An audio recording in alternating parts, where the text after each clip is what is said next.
My girlfriend said, real men don't snoop through their girl's phone while hiding her screen from me. I said, you're absolutely right. Then I hired a private investigator instead. The photos he delivered made her wish. I, 31 male, am writing this from my now empty apartment, still processing what the last month revealed about my girlfriend, Jade, 29. The private investigator just left after dropping off his final report. My hands are literally shaking. We'd been together 3 years, living together for 1. Everything seemed normal until about 4 months ago when Jade got weird about her phone. Not just protective, actively secretive. It started small. She'd angle her screen away when texting, put it face down during dinner, take it to the bathroom every single time. If I walked into a room while she was on it, she'd quickly switch apps. 2 months ago, I finally brought it up. Me. Hey, you've been pretty private with your phone lately. What? No, I haven't.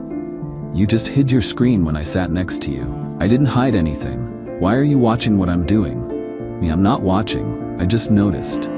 Real men don't snoop through their girls' phones. It's controlling and toxic. I never asked to go through your phone. But you want to, I can tell. My ex was like this, always needing to know everything. It's exhausting. I literally just asked why you're being secretive. See? This is what I mean. I can't even text without you making it a thing. Do you not trust me? Classic deflection, right? But it worked. I felt guilty for even bringing it up. The behavior got worse though. She'd leave the room to take calls, started sleeping with her phone under her pillow, changed her passcode. I only knew because she used to ask me to check texts while she drove. 3 weeks ago, we were watching Netflix when her phone buzzed. She grabbed it so fast she knocked over her wine. While cleaning up, I made a decision. You know what? You're absolutely right. About what? Real men don't snoop through phones. Oh yeah, exactly. I trust you completely. She smiled, kissed me. Good, that's how it should be. The next day, I called a private investigator. I know how that sounds, but I wasn't crazy. Something was off. The agency was professional, discreet. $2,000 retainer for a week of surveillance. I figured either I'd waste $2,000 and feel stupid, or I'd find out what was really going on. The PI, Rick, was a retired cop. Very matter of fact. Rick, what exactly are you hoping to find? I don't know. Maybe an affair? She's just being so secretive. In my experience, when they're this careful with phones, it's usually one of 3 things. Affair, financial issues, or they're planning an exit. Planning an exit? Setting up their next situation before leaving the current one. Job, relationship, living arrangement. Like a monkey not letting go of one branch until they've grabbed the next. That hit weird. But I hired him anyway. Update 1. Rick called after 3 days. We need to meet. Not over the phone. We met at a diner downtown. He slid a manila envelope across the table. Before you open this, I need to ask, is your girlfriend involved in any business ventures you know about? Me, no. She works in marketing for a tech startup. Take a look. The photos were confusing. Not what I expected at all. Jade at a storage unit facility, loading boxes. Jade meeting with different men at coffee shops, exchanging envelopes. Jade at the post office with armfuls of packages. All during work hours when she told me she was in meetings. Me, is she dealing drugs? Rick laughed. No, look closer at photo 6. Photo 6 showed her car trunk full of designer handbags. Gucci, Chanel, Louis Vuitton. Rick, your girlfriend is running a counterfeit goods operation. Me, what? Pretty sophisticated one too. She's got at least 3 storage units, meets with 4 different suppliers, and ships nationwide. Based on the volume I observed, she's moving serious product. I stared at the photos. My girlfriend, who complained about being underpaid at her startup, was apparently running an illegal side business. There's more. Page 2. The second page showed bank records, not hers, but a business account under JK Luxury Finds LLC. Over $150,000 in deposits over the last 6 months. How did you? Public records search showed she registered the LLC 4 months ago. The bank info came from, let's say, traditional PI methods. 4 months ago, right when the phone secrecy started. This is just 3 days. Want me to continue? Yes, I need to know everything. That night, Jade came home acting normal. Kissed me, asked about my day, made dinner together. The whole time I'm thinking about those photos. She left her phone on the counter while showering. Face down, of course. It buzzed with texts. I didn't touch it. Didn't need to. Real men don't snoop through phones. They hire professionals. Update 2: Rick's full report came after a week. It was devastating. Not only was Jade running a counterfeit operation, she was planning to expand. The envelope exchanges? She was recruiting other women to sell for her, building a whole network. But here's the kicker. She was using our apartment as a shipping address for suppliers. I'd been signing for packages thinking they were her online shopping. Nope, fake designer goods from overseas. Rick, you're technically receiving stolen goods. If she gets caught, you could be implicated. Me, I had no idea what was in them. Try proving that. Your name's on the delivery signatures. But the worst part was the recordings. Rick had managed to record some of her meetings, one-party consent state, all legal. Jade's voice on the tape. My boyfriend? He's clueless. Thinks I'm at work all day. He's sweet but not exactly street smart, you know? I mean, he freaks out if I jaywalk. The woman she was recruiting laughed. So he has no idea about any of this? Please. He asked about my phone once, and I gave him this whole speech about toxic masculinity and trust. He apologized for even asking. Men are so easy to manipulate if you use the right buzzwords. I had to pause the recording. That stung more than finding out about the illegal business. Rick, there's one more thing. She's got a lease signed for a warehouse space. Starts next month. Me, she's expanding.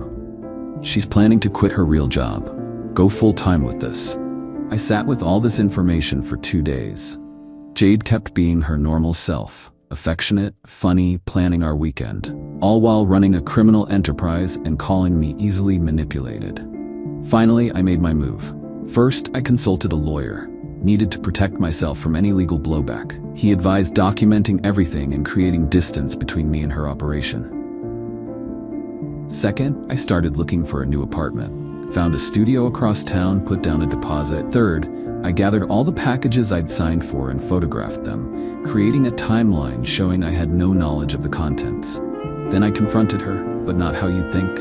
Saturday morning, she was on her phone in bed, angled away as usual. May, I need to talk to you about something. What's up, babe? I got a job offer in another state. I'm taking it. She sat up fast. What? When? Why didn't you tell me? It happened fast. I leave in 2 weeks. 2 weeks? What about us? I figured you'd be too busy with JK luxury finds to relocate. The color drained from her face. Oh, should I not know about that? I don't know what you're talking about. I pulled out Rick's folder, started laying photos on the bed, her at the storage units, the bank records, the LLC filing. You had me followed? Real men don't snoop through phones, they hire professionals. This is insane. You hired a PI? That's psycho behavior. Is it more or less psycho than using your boyfriend's address to receive counterfeit goods, making him unknowingly complicit in federal crimes? She tried to flip it. Of course she did. Jade, this is my business, my hustle. You're supposed to support me. Support you lying to me? Using me? Oh, and my favorite part, I hit play on the recording. Let her hear herself calling me easily manipulated. She went pale, then angry, then tried tears. I didn't mean that, I was just trying to sound tough. You meant it, and you were right. I was easy to manipulate. Real men don't snoop. Nice touch. Baby, please, we can work this out. You know, I'm moving out. Today, actually. Movers will be here in an hour. You can't just leave. We have a lease. Your name's on the lease, mine isn't. Remember? You insisted on that because of your independence. The movers showed up. Jade alternated between screaming at me and begging, calling me controlling, then saying she loved me, saying I was overreacting, then admitting she'd made mistakes. As I was leaving, she played her last card. Jade, I'll tell everyone you hired a PI, that you're a stalker. Me, go ahead. I'll tell them why I hired one, including the police. That stopped her cold. Me, oh, didn't think about that. See, I'm not blackmailing you. I'm not threatening you. I'm just leaving. But if you come after me, try to damage my reputation, make this messy, I'll hand everything over to the authorities. Rick documented enough to put you away for years. Final update. It's been 3 weeks since I moved out. Here's what happened. Jade tried calling me approximately 1 million times the first week. Texts ranged from, I'm sorry to you're dead to me to please come back to I'll ruin you. I documented everything but didn't respond. Then she made a crucial mistake. Remember those suppliers she was meeting with? Well, one of them was actually an undercover cop. The task force had been monitoring counterfeit goods operations for months. Jade's expansion plans put her right on their radar. They raided her storage units last Tuesday, found over 500 calories in fake merchandise. Her apartment, our old apartment, was searched. The warehouse she'd leased was empty but had her fingerprints everywhere. She was arrested on multiple federal charges. The news even made the local paper. Local woman arrested in massive counterfeit goods ring. Here's where her entitlement really shined. She called me from jail. One phone call, and she used it on me. I need you to bail me out. Me no. Are you serious right now? You're gonna leave me in here? Me yes. This is your fault. If you hadn't been snooping, I didn't snoop, and you were already under investigation. I just left before you got caught. I'll tell them you were involved. My lawyer already contacted them, gave them everything showing I was an unknowing victim. They were very interested in the recording where you called me clueless. Silence. You planned this. No, Jade. You planned this.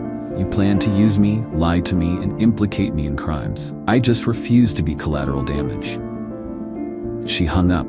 Her friend Marissa reached out yesterday. Apparently Jade's looking at 3 to 5 years if convicted. All her assets were seized. The startup fired her. She's got a public defender because she can't afford a lawyer. She's devastated. Lost everything. She had everything. A good job, a boyfriend who loved her, a nice apartment. She threw it away for greed. She said you were controlling, hired a PI to stalk her. I hired a PI after she gaslit me about phone privacy while committing federal crimes in my home. If that's controlling, then yeah, I'm controlling. She really loved you, you know? No, she didn't.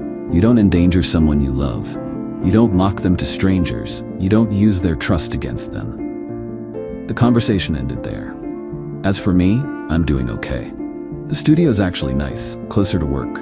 Started therapy to deal with the trust issues this whole thing created. Oh, and Rick? He gave me a discount on his final invoice. Said it was the most interesting domestic case he'd worked in years. Apparently, most of his cases are simple cheating.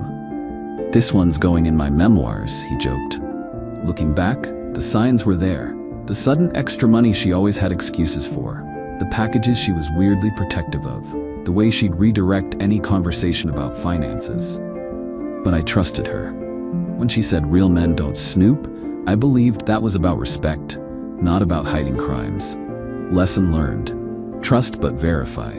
And if someone accuses you of being controlling for asking basic questions, that's probably projection. To anyone else dealing with secretive partners, you're not crazy, you're not controlling. Trust your gut, and maybe keep a PI's number handy, because real men might not snoop through phones, but real partners don't run criminal enterprises behind your back.